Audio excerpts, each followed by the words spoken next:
Okay, I'm driving back from the school and driving down the mountain, and I just want to talk to you guys a little bit. How you doing? About success with writing. And let's talk about how many drafts. So I want to tell you a story first. You know, the Beatles, the famous Beatles, especially Paul McCartney and John Lennon, met in 1955 when they were just 15 years old. They wrote music together for about 9 years before they became famous, landing in New York at JFK and then going on the Ed Sullivan Show, right? 1964, Beatlemania.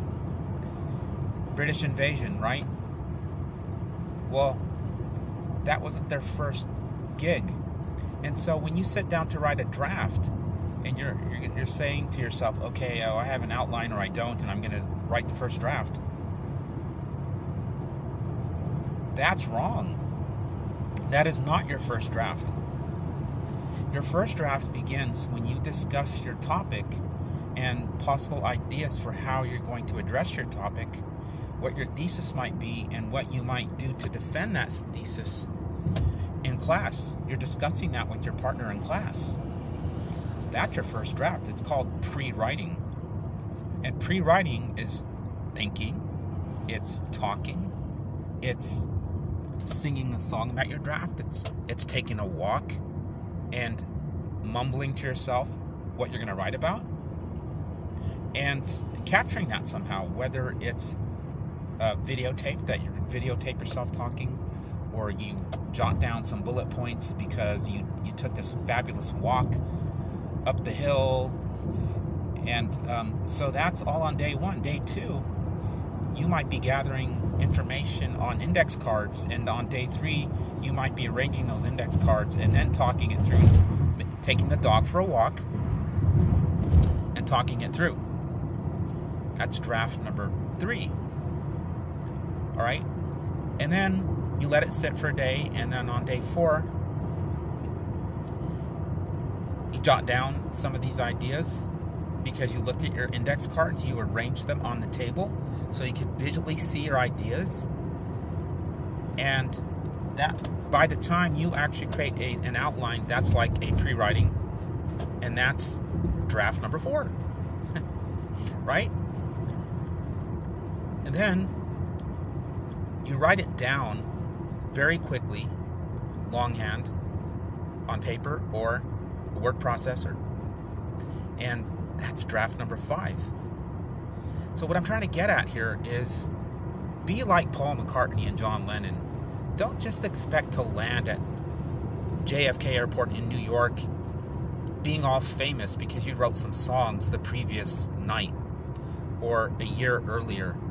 No, Paul McCartney wrote When I'm 64 when he was just 15 years old, and he didn't use it and perfect it until the Beatles were together as the Beatles. See what I'm saying?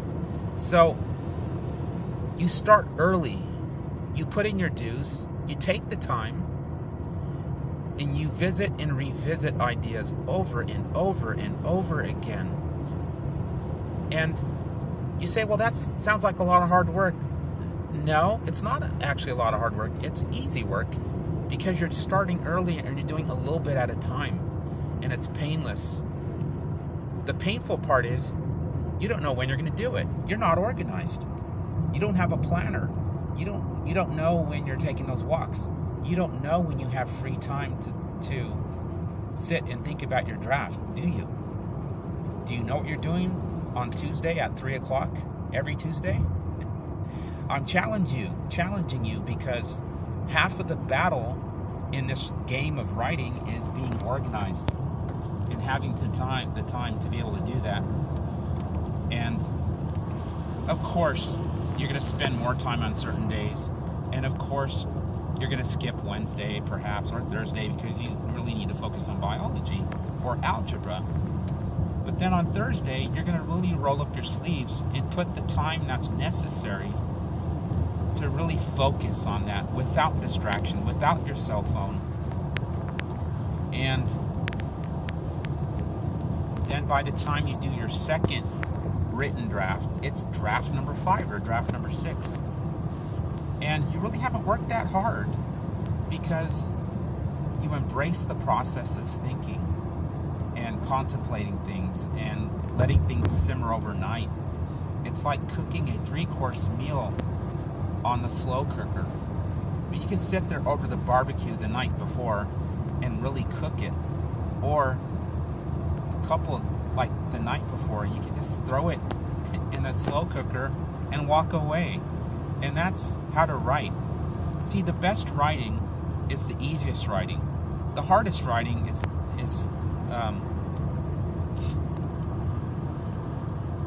what am I trying to say? What I'm trying to say is the best writing is the easiest.